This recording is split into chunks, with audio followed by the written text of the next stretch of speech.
अचानक से एक चील पैर में चिट्ठी पकड़े हुए उड़ते उड़ते राइस्टार के गांव में घुसती है। वह चील काफी खतरनाक और बड़ी सी थी। दूसरी तरफ गांव में राइस्टार प्रैक्टिस कर रहा था। उसको अंदाजा भी नहीं था कि आगे उसके साथ क्या होने वाला है। तभी वही चील आकर चिट्ठी को राइस्टार को देती है और वहां से फौरन उड़ के चली जाती है। राइस्टार चिट्ठी खोल के देखता है तो उस पे मैं आनंद नगर का सरपंच हूँ, राइस्टार हमारी मदद करो, ऐसा लिखा हुआ था। उसके बाद क्या था? राइस्टार अपने बाइक में बैठकर आनंद नगर के लिए जाने लगता है। कुछ घंटे बाद राइस्टार आनंद नगर में पहुंच जाता है और रुककर देखता है तो एक घर के पास काफी ज्यादा भीड़ थी। राइस्टार फौरन बाइक से उतरकर जाकर देखता है तो वहां पर एक आदमी की लाश गंदी हालत में पड़ी हुई थी।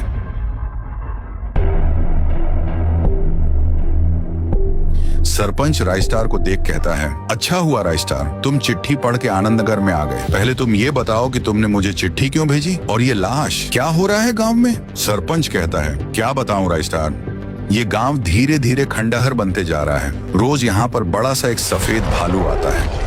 वह काफी खूंखार और मौत का भूखा है। जैसे ही उसे कोई भी इंसान दिखता है वो उधर आकर उस इंसान पर हमला कर देता है। अभी तक उसने 15 लोगों को मार दिया है। रोज गांव के लोग उस भालू से परेशान हैं, लोगों के पीछे पड़ता है। अब तुम ही हमें इस भालू से बचा सकते हो। वह भालू गांव के जंगल की ओर गया है। तभी गांव वाले राइस्टार के नाम से नारा लगाते हैं, राइस्टार जिंदाबाद, राइस्टार हमारी आखिरी उम्मीद है। उसके बाद क्या था? राइस्टार गांव के जंगल की ओर चल पड़ता है। राइस्टार जब जंगल में पहुंचकर छुप के देखता है तो हैरान हो जाता है। वहां वही भालू बैठकर रो रहा था और किसी की याद में डूबा हुआ था। राइस्टार ने सोचा, जरूर इसके साथ कोई अनहोनी हुई होगी, तभी ये इतना रो रहा है। राइस्टार ने सबसे बड़े जंगल में जाने का फैसला किया। जब वो बड़े जंगल में आके अपनी बाइक रुकाता है तो उसे वहां जंगल का रखवाला दिखता है।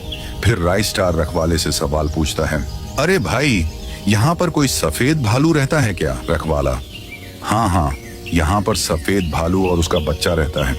सफेद भालू उसके बच्चे की वजह से वहाँ से भाग गया है। राइस्टार, पर क्यों भागा वो भालू? उसके बच्चे को क्या हुआ? रखवाला, दरअसल दोनों जंगल में मजे से हंसी खुशी खेल रहे थे। मैं जब नाश्ता करने गया तब 2 शिकारी इस जंगल में बंदूक लिए घुस आए और बच्चे के पैर पर गोली मार के उसे पिंजरे में बंद कर दिए ताकि वो उसे बेच सके। वो भालू अपने बच्चे को खोने की वजह से कहीं तो भाग गया। दूसरी तरफ वो 2 शिकारी भालू के बच्चे को पिंजरे में बंद किए हुए थे। तभी उनके पीछे राइस्टार आता है और पिंजरे के ताले पर गोली मारता है। गोली लगते ही पिंजरा खुल जाता है। पिंजरा खुलते ही बच्चा दोनों पर हमला कर देता है और उनकी छटनी बन जाती है। फिर राइस्टार बच्चे को उसके पापा से मिलवाता है। दोनों भी बहुत खुश थे।